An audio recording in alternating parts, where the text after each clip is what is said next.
Hello, we are back on the pod, and this is episode 96. And as usual, we've got a very good guest in the show. But before that, please click on the follow button, subscribe button. We are out on Apple Podcasts, Spotify, and YouTube, of course. So please click on the subscribe button. Now, today we've got a 15-year-old Singaporean who is flying the Singapore flag high in Portugal. Now, he had a few training stints before overseas with clubs like Feyenoord, Sporting Club de Braga, as well as Boa Vista. Now, his football journey in Singapore was like a typical youngster, starting out. Played for JSSL, the former LFA, which is now also the LCS Academy.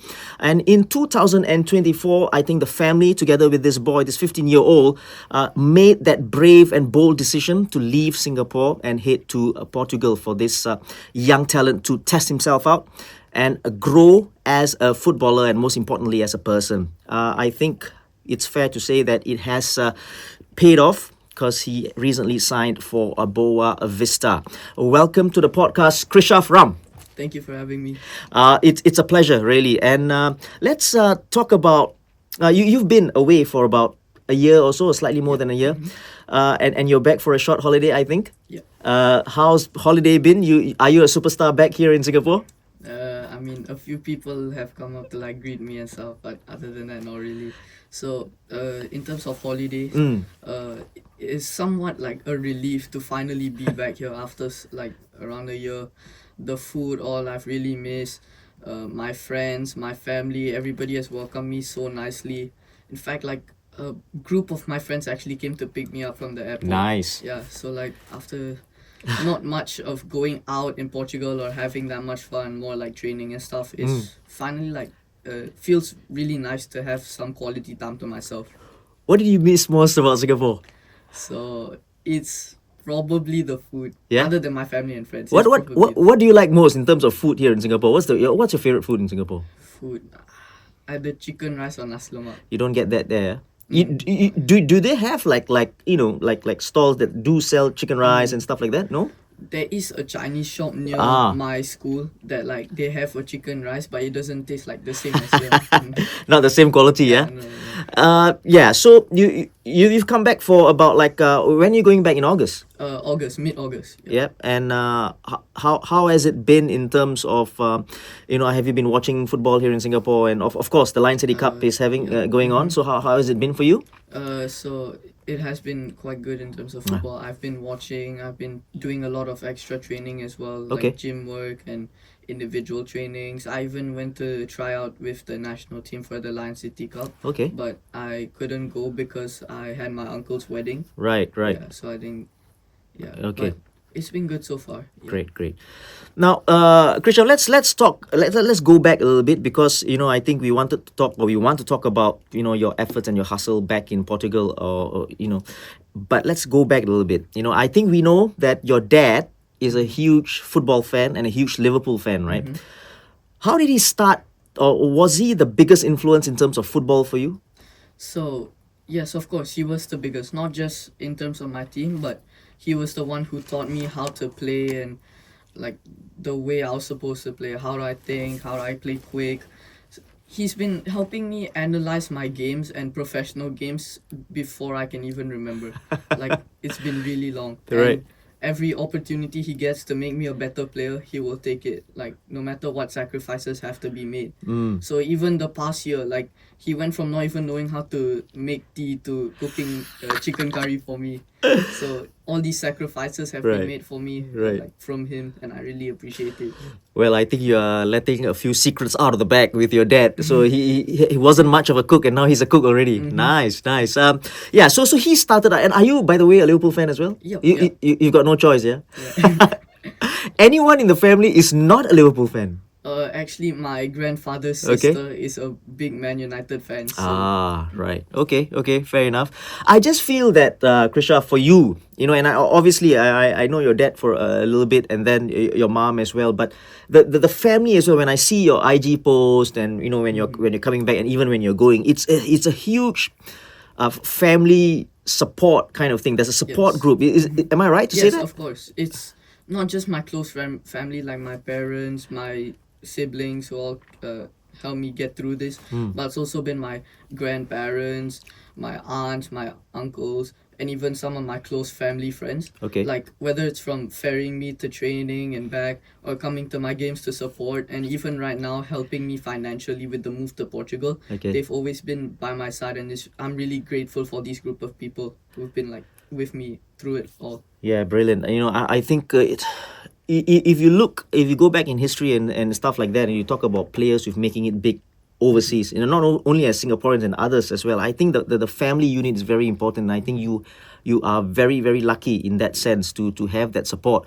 Now, did you always love the game? Or obviously your dad pushed you when you were younger, much younger, right? Did you always love the game, or what other sports did you excel in school even? Okay, so I have tried tennis before. Okay. I've also got a junior black belt in taekwondo. Lovely. And at some point, some of my coaches said like, go improve your swimming. So I tried water polo as well. Okay. But all of those sports didn't compare to football. So it's really been football for me since like I was very young. Water polo where? At school or what? No, not at school. It was a club. So one of my teammates was playing water polo. Okay. And we decided to just go try out and see like how we liked it. Right. But of course, I couldn't really swim, so I just. No, listen, it's good that you're actually trying out different sports and you know the differences as well. You know, and I think water polo is not the easy sport at all. You know, and yeah, so you do, you know, take part in other sports as well. I just want to ask you this, right? You started off in an academy which is called JSSL, and of course JSSL is still around. How was the experience like in terms of, you know, the football they play? And how old were you then when you started at JSSL? So I was like 5, I think, yeah. So I was really, really young. I can't remember much from what I did. Okay. But one thing that I have vividly like in my head was we always used to do like water guns after the training. So that's one thing I really remember. Okay. Like sometimes I thought, even if I didn't want to go to training, I just go for the water gun flight. Right. Another thing is, one of the trainings, I was attacking, like I was through on goal. Okay. And then my father shouted at me, wrong way. So I turned around, attacked the other goal, and then my coach scolded me. Why? Because I was going the right way. Right. My father shouted wrong way because he thought I was attacking the other side. Okay. So your dad is at fault again. showing you the other way. But yeah, you know, and I think what's more important, and of course you started at 5, right? Mm-hmm. And that is like preschool basically. Yeah. So they don't really do much in terms of, you know, tactics and whatever. Yeah, it's just about playing and enjoying the game. And I think that's very important as well, because at that age you don't want to be putting too much inputs, because at that age you just want to be having fun. So you did have fun at JSSL. Who do you and what age did you then leave to play to go to LFA? I think when I was like 6 or 7, Okay, I left to go to LFA. LFA at that time. And Coach Lee was actually the one who took me into the club. He was the one who like really believed in me. Okay. He gave me a lot of opportunities, and he believed that I could become a really good player. Right. So one of the opportunities was he allowed me to play with the older team. Okay. And that's where I met Coach Lee, who was coaching me. Okay. So I was really scared of him. He was really strict on me. Okay, wait. This was at what age? This was at, I think, 9, 10. All right, so 8 or 9. okay, so you left JSSL, you went to LFA, and obviously Coach Lee brought you in there, and then, you know, as you grew older and stuff like that, at 9 you were playing for the older. Right. Around that age. Okay. So, when I went there, Coach Lee took me. He was really strict, and I was really like afraid of him. Okay. But at the same time, I feel like he was the one that I really grew under. Like, I grew both in mental toughness, physically, and like the way I play football in general. And then throughout, there's one more coach. His name was Coach Achap. Okay. He was the one who really allowed me to express myself. He gave me a lot of opportunities to do what I want, just enjoy the football. Like, he was the reason that I'm playing centre mid now. He is the one who gave me the opportunity first. Yeah. So what position did you play in before? So I started off as a striker. Okay. I went to a winger, full backs, and then centre back, and I went centre mid. Okay. And I just want to ask you in terms of positions. So you're playing in central midfield now. Is that your favorite position, or the best position? Because there's a difference. Because you may like playing forward, but you think that playing in midfield is a better fit. Okay. I love to play in the midfield, and I Right. think that's also my best, like Okay. my best role. But at the same time, I also love playing like center back. Okay. Yeah, I feel like I can dictate play and stuff. Let's talk football and in terms of positions as well. What's your biggest strength if you're playing in central midfield? According to in your opinion, what's your biggest strength? I think my biggest strength is either my probably passing, Okay. like through passes, incisive passes, or Alright. my quick thinking. Okay. Okay. Yeah, which allows me to get out tight spaces and stuff. Yeah. Nice. Hey there, thanks for watching this episode. Hope you are loving it. Thanks for following us on Apple Podcasts, Spotify, and on YouTube. Now, if you love this podcast, please do me a favor, share this with your family and friends, and don't forget to click on that follow button on Spotify, Apple Podcasts, and of course, the subscribe button on YouTube. Do me a favor, yeah? So back to the episode. Are there any weaknesses that you are trying to work on at the moment? I don't know. Maybe Coach Justy before and even now in Portugal, anything that your coaches have told you, I think you need to improve on this aspect. So my coaches haven't really told me anything, but Right. I have been trying to work on my physicality. Okay. And another thing I've been working on my entire life, like it's still not there, but it's my left foot. My weak foot. Okay. So your left foot is it still in the process or in the are you still Yeah. building on it? I would say so, yeah. Right. Okay. It's not only for standing, yeah. Yeah, I mean, So you play in central midfield. Are you the number 6, number 8? Or yeah, I can play number 6, number 8. Okay. Sometimes I play 10 as well. nice. You take pleasure in scoring or in assist more? Probably more in assists because Really? I haven't scored in a really long time. You mean in a proper game? Yes, in a proper game. Why is that so? Because you are playing in a more withdrawn role, or you just don't want to be Yeah. taking a risk running? I mean, I do play in a more withdrawn role. Okay. Yeah, I also don't like risk going up that much. Okay. Because I know on my team there are a lot of players that can also like do Okay. that better. So Right. Now I think at LFA, or obviously now the LCS, and when you went there, they changed the name as well and stuff like that. You had many opportunities to go overseas for training or competitions as well, right? How did these overseas trips help you?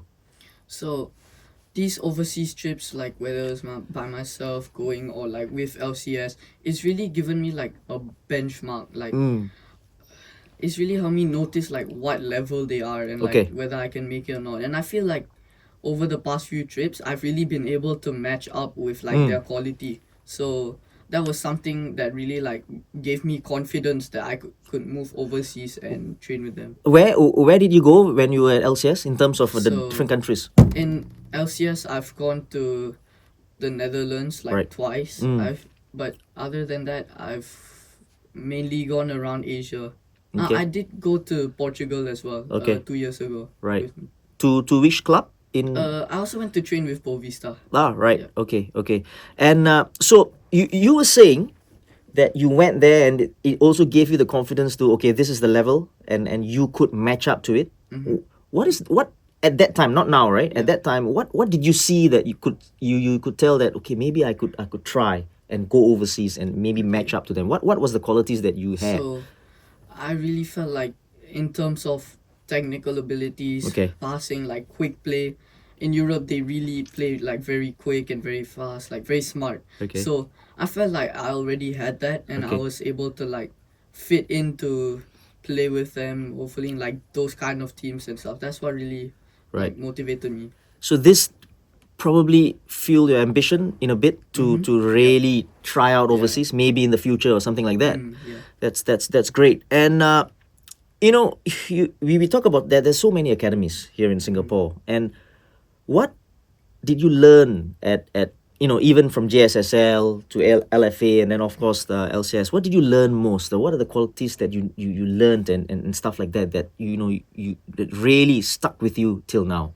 So I've really gone through a lot of hardships throughout Okay. my career. Okay. Like whether Your it's- short career so far. Yeah. Yeah. So whether it's like a lost game or Okay. like losing in the finals Yep. is really been tough. Hmm. But I've always kept my head up, and Okay. I think that's always something I'll keep with me, to always keep on going. Right. Because I heard this quote, one of my friends told me, like my father's friends. He said like, tough times don't last, tough people do. Yep. So I just try and follow that quote, and like I keep it with me. Right. I just want to also touch on that there's this group or organization called the Individual Football Training Organization, right? How did they get into your life in a way, and their influence? How did this happen? Okay, so in 2019, my Okay. family and I, with like a bunch of my football friends, we went on a trip to Portugal, and that's when we met the individual football training. So we trained with them for around like 2 or 3 weeks, and we also trained with like another club, and that's when we like got to know them. So we revisited them as like by ourselves without my friends. We revisited them like multiple times throughout the past few years, and Okay. they've been really helpful. Right. So when I moved there, that's when I realized that like I wanted to continue training with them. It's been really helpful. How have they helped you, specifically in terms of like what have they helped you in terms of the football part? So probably the main thing they've helped me in is my technical abilities. Right. Like whether it's first touch to get out of the way of a defender, Okay. or whether it's using your hands or your body to shield the balls, doing skills, whatever. It's just really the technical aspect that they've really helped me in. Nice. Now let's go forward a little bit, and we talk about your deep dive to Portugal, right? And of course, this had, your dad came into the picture, your mom obviously, and family, and the family effort as well. When we're talking about just giving everything up in Singapore, everything, and then starting something in Portugal. How did this thing come out? This idea of, okay, let's try Portugal. Okay, so in 2019 as well, I went to Ajax for a training camp. That was my first like trip to Europe to play football, and we had like a 1v1 tournament which I won, like out of around like 100 people, Wow. I think. Wow. So like after that, my parents were talking with the coaches, and they said like, would it be possible for someone to move here and like train with any of the clubs? And then they said like, it's really difficult because there apparently they only take like excellent players, because why would they take a player of the same caliber from a different country? It's just gonna make it harder. So after we went in 2019 again, we went to Portugal with my friends. That's when they really fell in love with the place, and they realized that they wanted me to move there, not just because of the football, but like Okay. because of everything else as well. Right. So it is kind of like trying to create a pathway in terms of football, and then of course trying to move there as well, to live there. And so this happened. Were there, before going there, were there any doubts in your mind? Because it's huge. Because you spoke about sacrifices. That's huge, right? To leave your friends, family, and whatever behind, and go there. Were there any doubt in your head? Yeah, of course. There was a lot of doubts, like whether I was going to make it, leaving my friends behind, whether I'll be able to get past the language barrier and make new friends as well. But at the same time, I really wanted to go pro, so it was really a sacrifice that I had to make. And I feel like right now, after everything I've experienced so far, it's worthwhile. So all the sacrifices that I made and all, I'm perfectly fine with it for now. Brilliant. And I just want to ask you, right? So the plan was, obviously, all the research was done way behind, way before. I mean, with your dad and your family, try to make things work with the clubs over there. So what was the plan in terms of school and football? So you go to the school from morning till Afternoon, Afternoon? sometimes, some days evening, okay, and then you go for training every day at the club. almost every day. So we have on Monday, we Right. don't we skip Tuesday, Yeah. Wednesday, Thursday, Friday, Okay. and then Sunday's match. Right. So And you spoke just now about the sacrifice and trying to learn a new language. How was that? Because that this is starting from scratch, right? yeah. But you go to an international school. Do they speak English? What's the... Yeah, they speak English. So my international school, they have two different sides. Okay. It's English and Portuguese. So I Right. was on the English side. Right. So when I was learning Portuguese, honestly, it was like really hard because I'm in my second year of. I mean, last year was my first Okay. year of IGCSE. Right. And for IGCSE in my old school, they made us take Spanish. Okay. And Spanish and Portuguese are like quite similar. Okay. So to learn both of it at the same time was like really, really challenging. Right. So, yeah. And you take private classes as well for Portuguese? Yes. Okay, so how's your Portuguese now? It's coming along. So you can speak I say I could speak like with your teammates and all. Yeah, I mean, speaking as in like outside of the field, they're always speaking to me in English, so I Okay. just go along with it. But Right. like on the field itself, if I have to speak Portuguese, I can. So Beautiful. I think that's important as well. And you want to be, adapting and getting into the culture as well. And I think that's very important. Coming into you got to learn their culture. You got to learn their language and showing that you've made that effort. And I think that's great. And you've made friends. How's friends been? yeah, so I have made a lot of friends like Yeah? in football and in school and stuff. At first, it was quite difficult because not just in football but in school also there's like kind of a language barrier because they're from all over the world and Okay. stuff. But I managed to get over it. The only thing is like I don't really find as many people there like I'm close to compared to Singapore. Like also I couldn't really strengthen that bond as much because I didn't really have time to go out like training and stuff. So Right. We'll get to that part in a little bit, right? So you were. So let's talk about when you got there and the club that you were playing for. So it's SC Salgueros, so yeah, and you were playing for the under 15 or 14 at that time. under 15. Under 15s there. And so when you first started out there, what was it like? Because obviously you've been to training stints, Yeah. competitions and whatever, but now it's the real deal in terms of training every day, and eating and whatever football. How was it? What were the difficulties that you faced the first few weeks, the first few months? So of course one of the difficulties was really the language barrier. Okay. And also another thing I noticed, like I felt like I was really on par with them, Okay. like for most of the things. Football wise. Yeah, Okay. football wise. Okay. But the one thing that I felt like I wasn't really on par with was like probably my physicality. Okay. Like, I felt like I could match up with them in technical abilities, the speed of the play. The only thing was my physicality. At some points I was like flying during the training and stuff. Okay. Yeah, so Do they? Okay. We talk about that, right? The physicality part. So naturally, are they bigger? Naturally. yeah, naturally they are. Yeah. And at that age, and even last season when you went in, or last year when you went in, what did you have to do to try to improve on that aspect? Okay, so no, I did like two different things. Okay. One was I started like working out, trying Okay. to build myself, and I've Okay. shot up a bit, so I'm Okay. glad about that. Okay. And the other thing was when I wasn't like at that physical Okay. level, I was playing faster and like quicker, smarter Okay. to try and avoid those challenges. Right. Yeah. Right. It's important as well, right? I think you got to. Naturally, I don't think we'll be ever as big. Naturally, I'm talking about physicality part. But I think if you can make do with certain things, try to concentrate on your strengths. And for example, your first touch. Because if your first touch is good enough, the physicality is not gonna, work against you. If your first touch is away from a bigger player, for example, I think that's very, very important. Have you started on like gym training and stuff like that there? Yeah. Okay. I go like twice a week, and I try to do a lot of work like Right. on my own as well, like Right. at home, whether it's like sit-ups and push-ups. Yeah. Yeah.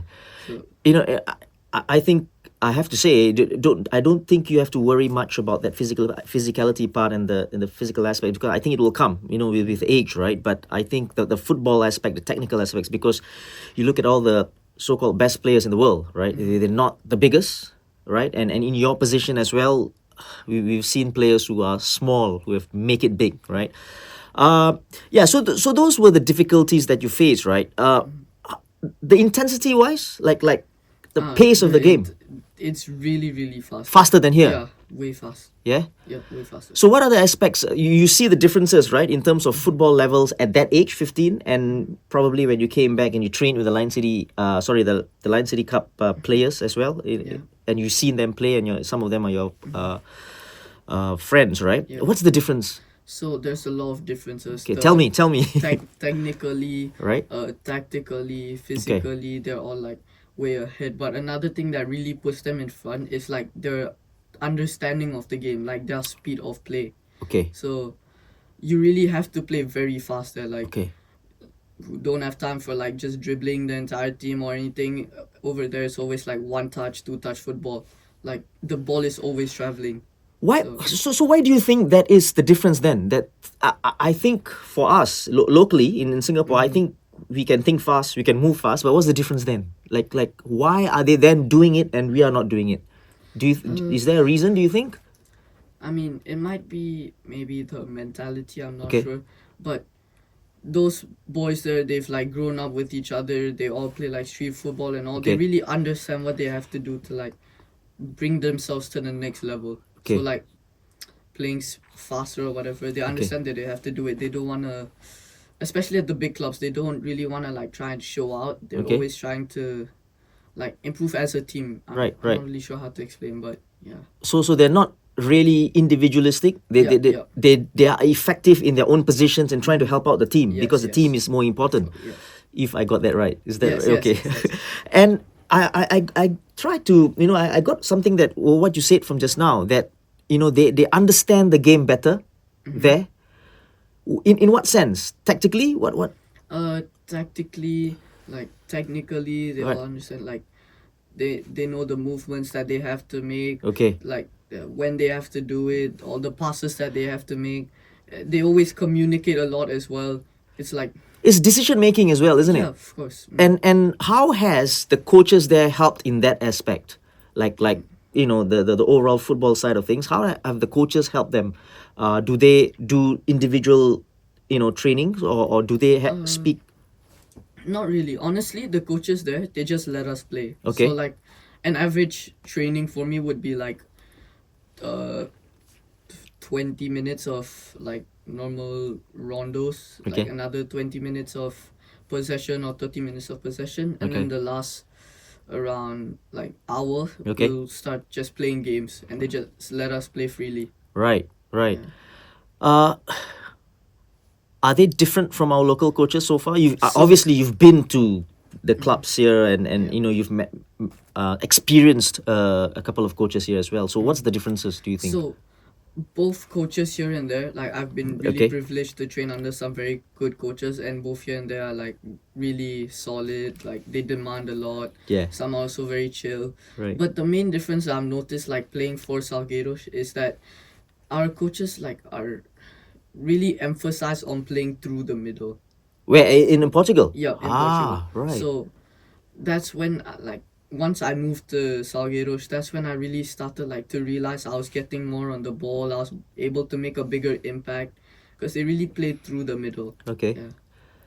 Why is that so? It's interesting because then now you're talking tactics and stuff, right? Why do they want to play through the middle, do you think? I mean, a lot of people will say like through the middle is the fastest way to go, so that I would guess that's why. Okay. But also probably because like we're always overloading in the middle, like so we play like a 4-2-3-1. Okay. And we're always like overloading in the middle, especially when the wingers like come in. Right. So there's always a lot of people in the middle. That's probably why we're always playing through. So even your wingers, the right and the left, they come in. They are very narrow. Yeah. So we're always trying to like create an overload in the middle. It's interesting, and it's I think we need a board for that, but sadly we don't have a board here. But when we speak about this, I get excited, and it's nice to know the reasons why they're doing that as well. If that's the case, do you think the wingers feel left out sometimes, like because the ball don't go to them much? I mean, no, see, that's the reason they come in, is so Right. they can like receive the ball as well. Yeah. Okay, now if I'm the defending team, would it be easier for me then to defend through the middle? Honestly, I don't think so, because like another thing is really like the understanding between all the players. Right. Like a lot of players can play in different positions. Like Okay. at some point, our center back was playing. I remember one game our center back went up to center mid. Okay. Our right wing was playing right back, I think, and then our Okay. striker like went to right wing, and Okay. everybody was just like really in sync, like Mm. communicating and all that. Right. So that really makes it hard for the opposing team to know Okay. what y'all are gonna do. You know, I think you are right. You know, I think we talk about players playing in different positions, and they're not always playing in that same. If you're a right winger, then you're always staying hugging the touchline. You know, I think there's a method to it. I think it's important that there are rotations as well, and players are very smart nowadays. You know, they just don't stand on the touchline, so that's great. You have recently secured what a contract, so to speak, with Boa Vista. Yeah, a contract. Okay, how did this happen? So you were playing in the league with Salgueiros, Salgueiros, yeah. and then what happened then? And so I was supposed to go on trial with them, but my With whom? Boa Vista. Okay, But right. then my agents like helped me like talk with them and all, and they said like if I really want to like improve myself, I need to start playing at a higher level. Okay, And so they signed me for Boa Vista, and then yeah. right. Boa Vista must be liking you because they don't just sign anyone, right? So I think it's great. So you're going to be playing same under 15s or So since next year, I think it's when you say next year, it means the next season, right? I mean, yeah, next Right, season. right, okay. I think the 1 year older team doesn't have like a proper Division 1. All right. Oh no, we don't have a proper Right. Division 1. So Okay. we are going to join with the 2009 squad to Okay. like play against 2009. So it's gonna be like quite tough. So they will be but 16s then, right? Yeah. Yeah. Okay. Be So it's 16. going to be a little bit tough. It's gonna be tough, but like that's why I'm trying to secure a spot in the starting lineup. Beautiful, man. Congratulations Thank to be getting that spot in Boa Vista. Is it a matter of survival every single year then for you? Do you think so? I wouldn't say survival. I'm just trying to like enjoy myself Okay. like while I'm in the moment, you know. Okay. Like whether it's going out with my friends or like playing football, going Okay. to the gym, Okay. studying, anything. I'm just trying to enjoy myself doing it. I think you spoke about, you didn't really have much time to go out because you have school and football and, yeah, and of whatever, right? So in that aspect there in Portugal, what are the sacrifices you have to make besides not going out with your So- friends? It's a leisure time. Right. Like my eating habits as well. So tell me your eating habits now. So right now, I have to eat a lot, you know, to put on weight and more. So my dad's cooking. He gets me donuts from the bakery, Okay. and I drink a lot of milk as well. Right. Yeah.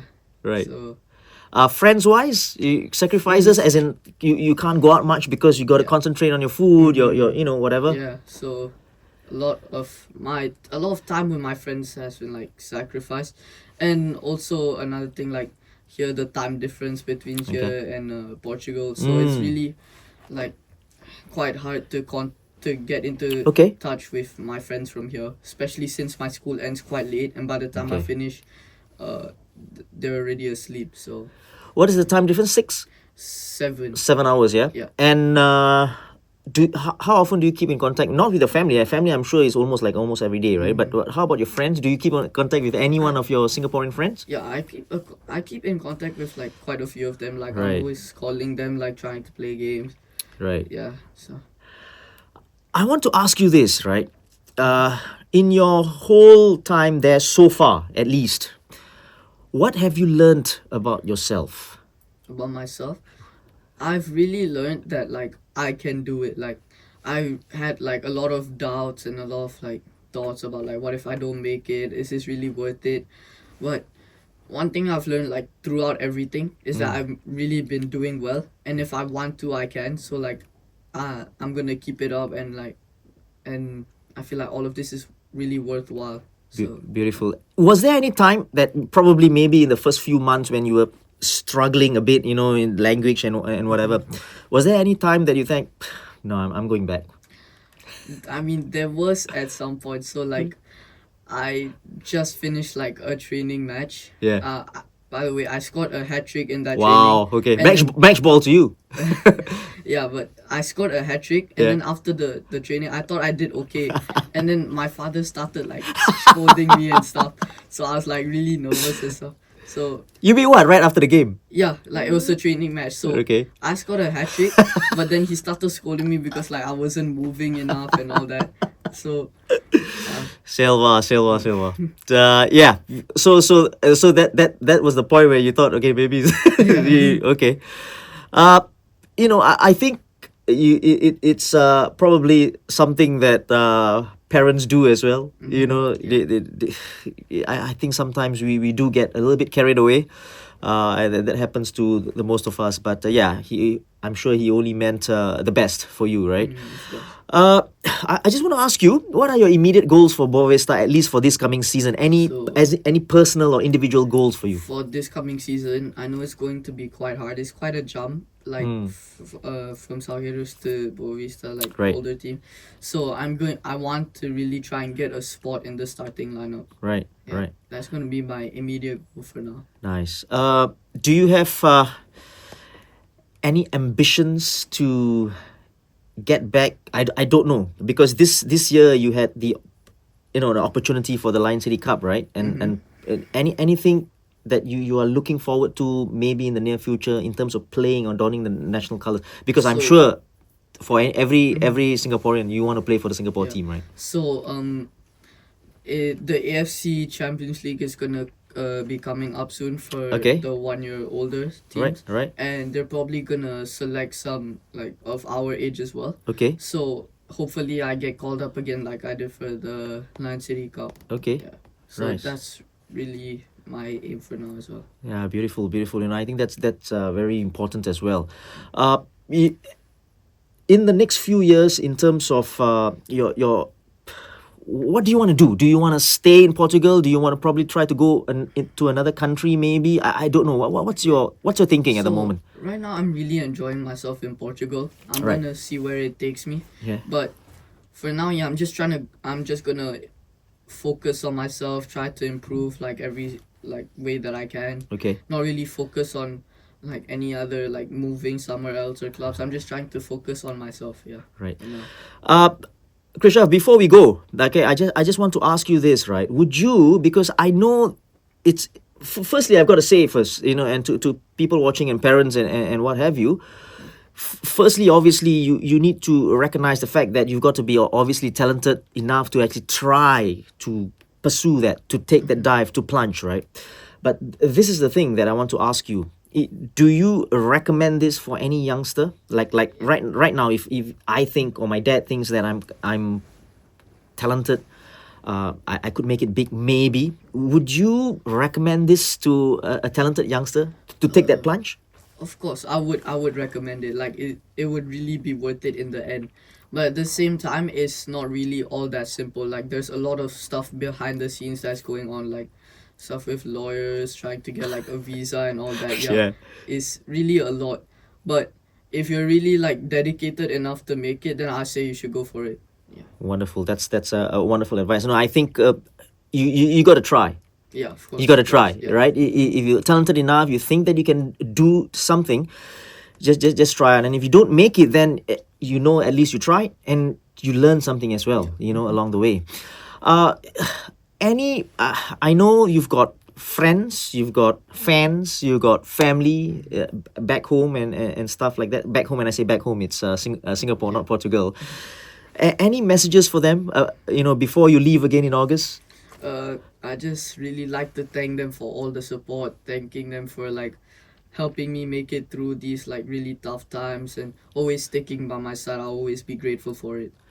Krishav, I think thank you firstly for coming in, and I think your parents are waiting outside as well, and thanks to them as well for bringing you here. And I personally wish you all the best. Okay, thank you so much. At Boa Vista in Portugal, and of course your future endeavors. And I hope to see you soon. Okay, making it big in Singapore and in overseas as well. Okay, thank you. This has been episode number 96 of the Silverfox Hustle podcast, and that was Krishav Ram. You know, I think someone who's inspirational for a 15-year-old trying to make it big in Portugal, and obviously without the help of any organization, because this has been done all by himself, and obviously his family members, his dad, his mom, and I think that is something to be really proud of, and we got to really praise that the effort that has been put in. So again, that was Krishav Ram. Before we go, please click on that follow button, subscribe button. We are out everywhere on Spotify, Apple Podcasts, and YouTube. And like I said, just click on that subscribe button.